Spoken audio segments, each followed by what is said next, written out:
Hello, this is Robert Hunt, continuing my journey to find students to talk about impactful teachers in our school district. And I am joined by Mary Congdon. Mary, how are you? I'm good. How are you? Mary is a junior at Chagrin Falls High School. I'm doing well, thank you. And I'm also joined by Owen Mclintock. Owen, how are you today? I'm doing good. Thank you for asking. Now, Owen, people may not know because, they won't know what time this was done. But we are approximately about 11:30, and I think you shared with me earlier you had to set your alarm to get out of bed for this. Yes, sir. I just woke up about 20 minutes ago Yeah, and ate so we're breakfast. we're we're going to talk about the virtual learning environment. So maybe some flexibility in sleep schedules is something you've enjoyed, is what you're saying. Yes, sir. Definitely. I've been sleeping a lot, especially like late into the day, which isn't always great, but I enjoy sleeping, so it's all right. All right. Well, this is a important week for us because we try to make sure our teachers understand how important they are to us. And I felt like the best way to figure that out and find people that appreciate teachers and also find information that would be really appreciated by our teachers. It was to go to students directly. So if I didn't totally mess up that description, we're going to talk about people that have made an impact on your life while you've been at Chagrin Falls. But before I jump into specifics, I'd like to know, just thinking back over your educational career, you've had a lot of different teachers, and I'm sure there are some that really stand out as making a difference and making an impact on you. What are the characteristics, or what do those people do that really made them stand out in your mind? Mary, why don't you start us off, and then we'll go over to Owen. For me, it's probably a teacher that cares about me more than just like how I do in their class, like how I'm doing, and cares that I'm happy and healthy. And I know at Chagrin, I've only been here since seventh grade, but I know I've had quite a few teachers that have actually cared for me. Awesome. Awesome. I mean, that personal connection, it's kind of like the foundation for everything else, and so important. Owen, what about you? For me, I feel like it's really important. Like a lot of teachers will just like give you the information, but like the teacher helps you understand. So like as I've been in high school, I've actually gotten pretty sick a couple of times, and so when the teachers will like after you get back, will take the time to like help you out and like make sure they give you what you need rather than just like giving you a bunch of makeup work. I feel like that's like really helpful. Like when they care about you, like making sure that you're okay and that you understand what's going on in their class. Like, I've always really appreciated that. Yeah, so this is I don't even know how many interviews I've done here, but some no one has ever said content. Like no one said it's important to me that they teach me the math. It's all about that relationship piece and going above and beyond and helping me understand. So you guys, thank you for that. It really provides some insight into what's really important for sure and what we value as educators. So I challenged you, and I said you could come up with two or three folks to talk about specifically today. Mary, how many did you come up with? Three. All right, you got three. Oh, and how many do you have? I have two. All right, you have two. So Mary, we're going to start with you, and I want you to pick whoever you want on that list in no rank order. We'll just put that out there. But whoever you want on that list, tell me who they are and why you decided to talk about them this morning. Um, for my first no rank list, but Mrs. Beale, I took statistics last year, and she was the teacher for that. And I am like known for loving that class, and I think it's mainly because of her, because obviously I had like no idea what it was about before.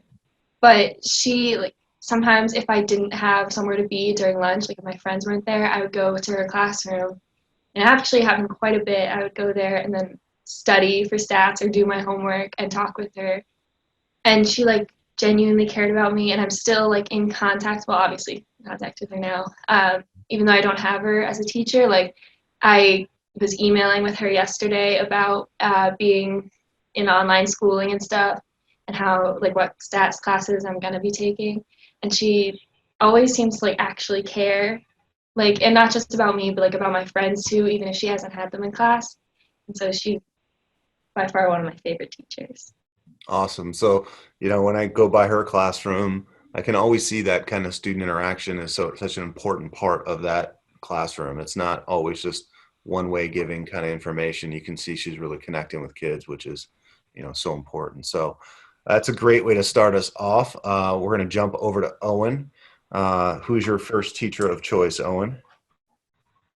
My first teacher is Senora Walsh. I'm taking Spanish 4 with her right now, and I will be taking AP Spanish with her next year. So I've always taken Spanish like since 7th grade. I never really I've always enjoyed it, but I've never really been interested in it or really passionate about it. It's always just been a class that I've taken because my friends take it, and it's not a super stress or anything. But this year, Senora Walsh kind of just opened up. She made Spanish really enjoyable and fun for me, and that led me to become a lot more passionate about it. And before this year, I had no plans to take AP Spanish or possibly go into Spanish in college. And now with her making class just so enjoyable, I'm not only taking AP Spanish but thinking about possibly going into something Spanish related in college, which is really exciting. So she just really opened up Spanish to me, and from kind of just a class that I took because my friends took, something I'm really passionate about. Yeah, so another real high energy class, and that, somebody had mentioned this in another interview, when you hear from a student that I didn't, it's not that I didn't enjoy it, but it wasn't a real passion of mine, but now I'm thinking about studying it further in college. That might be the ultimate compliment, Owen. So I'm sure she appreciate that, and a great choice. All right, Mary, we're going to round 2, not person 2, but round 2 in our teacher appreciation list here. Who is that for you? Or in my earlier student years, I had Mrs. Phillips for 8th grade honors English, and that class, it was fun and all that, but still, not today, but when we were in school and I would see her, she still says hello to me and still asks me about class and asks me about AP Research and AP STEM, and she is so nice. And I know a lot of English teachers at our school are like that, but I hadn't heard her mentioned yet, and she always makes a point to say hi. Yeah, and she's such a calming force. I don't know what it is, and it's, sometimes people, there are teachers that actually kind of have a teaching persona. When they go in the classroom, they turn into this different person to relate to kids. But Mrs. Phillips to me is that same person. She's just always nice, always, willing to reach out, say hello, talk to you, very kind. So certainly a great choice. Thank you for that.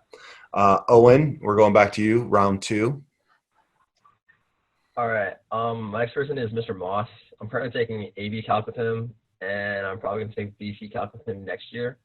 So I've always liked math, really enjoyed it, and I usually do pretty well at it, but calculus is a pretty fast-paced class, and this year I got mono and missed 3 weeks of school. And so I was kind of worried about getting back into that class because it's such a fast pace, and it's the first AP math class that I've taken. But Mr. Moss really made it a lot easier for me to catch back up in that class.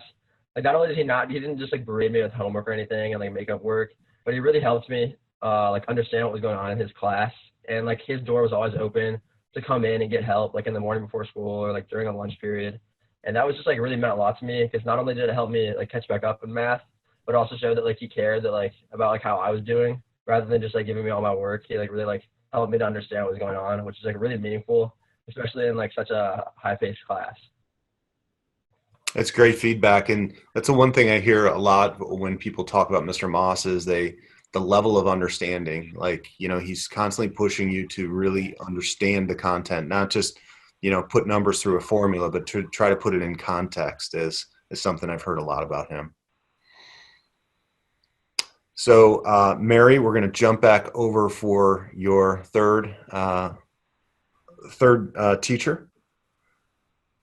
All right. I have 2 English teachers this year, but the third spot I could only do one since one of them had already been mentioned. Miss Sorensky. Not only does she teach really well, in the beginning I was so nervous for this class because I had heard it was very overwhelming, but she made me understand everything. But she's also, especially in online school, taking the time to be there for us. She gave us yoga exercises for writing, and she gave us her banana bread recipe, and it was my friend's birthday who had her, and she Zoom called with her wearing like a fun hat when we surprised her. And she actually cares about us as students, and I think that's really great. And I'm excited to take lit with her next year too. Yeah, so Ms. Zorinsky is often brought up by students when I introduce them as Rotary Students of the Month.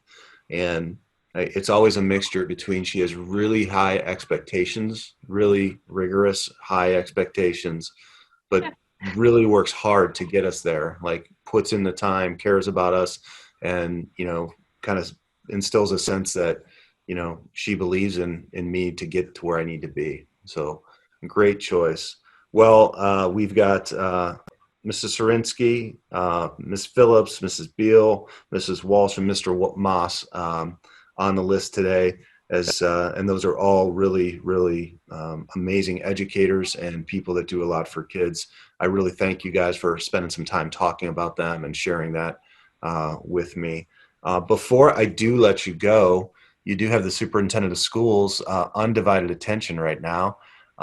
So why don't you give me some feedback on kind of the virtual learning environment? How's it gone for you? What are maybe some of the things that you have enjoyed in it, and what are some of the struggles that you might be having? So Owen, you want to go first? Yeah, sure. I think that it's been like kind of like almost an easy adjustment because like I have friends at other schools and even like in other states that are not having the best time with the virtual learning.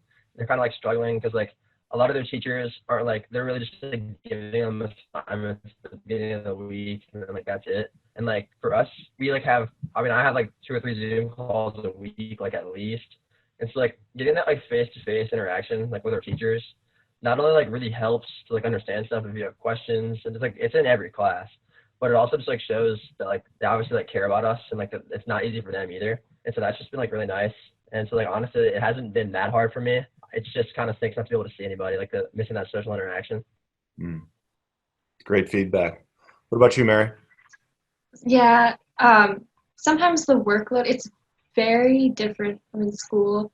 Like some of my easier classes, like band was a fairly easy class, but now has become a little more hard to do well in because we have solo playing assignments. And then some of my harder classes I'm doing very good in now. So it's a weird adjustment, and it's weird to have to remember to wake up before noon.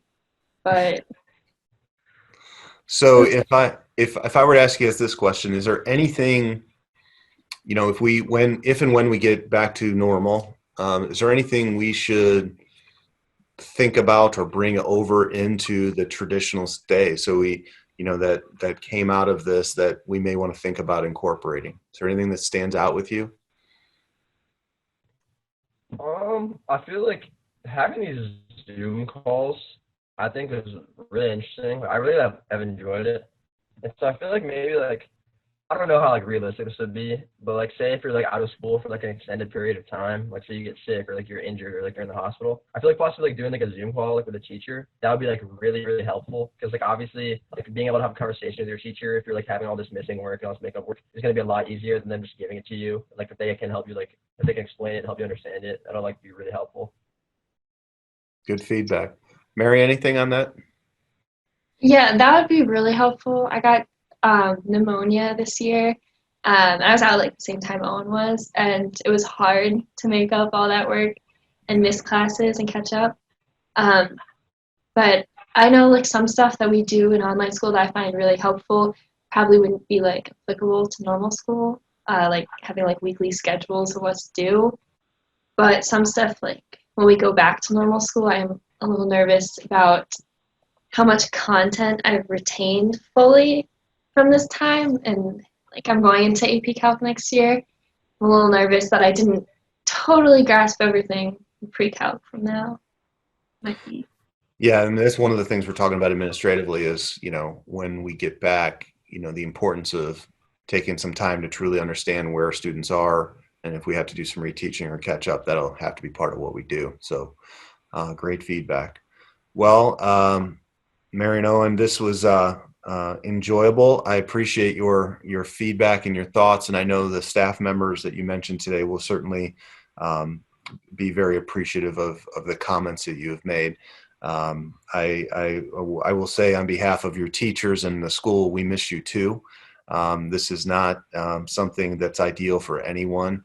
The interaction with students and student to student, student to teacher is so much a part of what we consider important for the educational experience. So I appreciate you taking the time today to talk, and certainly wish you the best as we kind of endure the rest of this crisis. And I can't wait to get you back in our hallways. Thank you. Thank you All for right. having us. We'll talk soon. Thank you. Thank you. Bye-bye.